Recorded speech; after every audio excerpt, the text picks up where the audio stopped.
अगर एक शब्द में कहना हो जी। कि ज्यादा खुशफहमी में नहीं रहे national conference, hmm. Chief justice of India ने किस संदर्भ में और क्या कहा है। हम्म। एक पर्टिकुलर पॉइंट ऑफ टाइम पे, चूंकि शेख मोहम्मद अब्दुल्ला पूरे देश की कानून साज असेंबली के 4 कानून साज असेंबली के सदस्य रहे। वो एक नॉमिनेटेड असेंबली थी और उस नॉमिनेटेड असेंबली में शेख मोहम्मद अब्दुल्ला जम्मू कश्मीर की नुमाइंदगी कर रहे थे। वहां पे एक पॉइंट ऑफ टाइम में उन्होंने टू नेशन थ्योरी के विरुद्ध बोला है। इसका हम वेलकम करते हैं जो उन्होंने कहा है, वन पार्ट।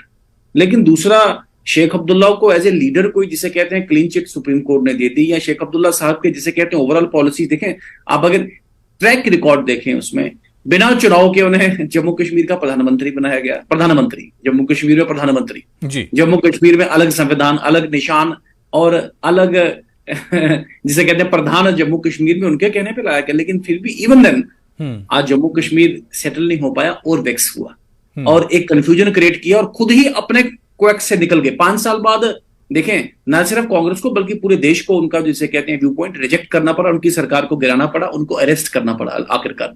तो ये कहीं ना कहीं ही ऑज एन आंसर। ठीक है, इस जो उन्होंने कहा है उस पर कोई एंडोर्समेंट नहीं। चीफ जस्टिस ऑफ इंडिया ने टू नेशन थ्योरी को रिजेक्ट करके जम्मू एंड कश्मीर को, और एक कुछ नेताओं ने कोशिश की है मीडिया, सोशल मीडिया के बताने की शेख मोहम्मद अब्दुल्ला ने जम्मू कश्मीर का एक्सेशन महाराजा हरि सिंह जी ने किया। अब महाराजा हरि सिंह को अथॉरिटी कहां थी? वो गवर्नमेंट ऑफ इंडिया जिसे कहते हैं एक्ट 1935 और उसके बाद माउंटबेटन प्लान के तहत जो वहां का जो रूलर था वो एक्सेशन तो महाराजा हरि सिंह ने ऑलरेडी किया था। और उसके बाद अगर जम्मू कश्मीर की जिसे कहते हैं असेंबली, कानून साज असेंबली, सभी ने सीजीआई नहीं, जो सीजीआई की जो टिप्पणी आप देखिए कि उन्होंने कहा है कि वो शेख अब्दुल्ला विजनरी थे, दूरदर्शी थे और उनका वो बयान और अब वो तमाम चीजें देखने में आ रही हैं।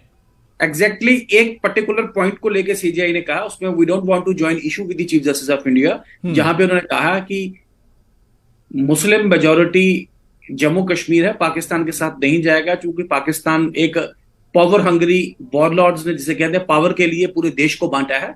ये इसमें कोई जिसे कहते हैं दो राय नहीं है और ये फैक्ट है कि सबसे the biggest blow to undivided India जो अगर हुआ है तो वो ये जो भारत का पार्टीशन और भारतीय जनता पार्टी विभाजन की विभाजिका, इसका हम 14 अगस्त को हम जिसे कहते हैं एक कार्यक्रम के तौर पे इसको कमेमोरेट कर रहे हैं। तकरीबन 10 करोड़ लोग इससे इन्फ्लुएंस हुए, इससे इफेक्ट हुए, इससे असर हुआ। इसमें कोई छुपाने वाली बात नहीं। टू नेशन थ्योरी को हमने पहले भी रिजेक्ट किया और उस वक्त 47 में भी इसको अपोज किया, आज भी हम इसे अपोज कर रहे हैं। बट देखें the other side of the fact, जो मेन जो फैक्ट है, अब मैं बड़े शॉर्ट शब्दों में बताना चाहूंगा। एक विधान एक प्रधान एक निशान को छोड़ के 2 विधान 2 निशान 2 प्रधान, और फिर अपने ही व्यू पॉइंट से खुद ही जिसे कहते हैं डथर करके वो स्पीच किया जिसे कहते हैं आरएसपुरा में जाके कि वो 2 मुट्ठी चावल के लिए हम जिसे कहते हैं भारत के साथ खुद ही फाल्टर हो गए, खुद ही अपनी लाइन से जिसे कहते हैं डिट्रैक्ट हो गए।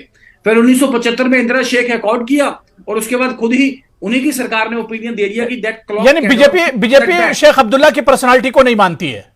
नहीं, देखें we have serious contradictions towards the way जिस तरीके से जम्मू एंड कश्मीर डील किया गया, जिस तरीके भारत के साथ जिसे कहते हैं नेगोशिएशन किया गया, जिस तरीके के साथ शेख अब्दुल्ला ने ना सिर्फ भारत बल्कि जम्मू कश्मीर के लोगों को भी डिफाई किया, जम्मू कश्मीर के लोगों को डिसअपॉइंट किया।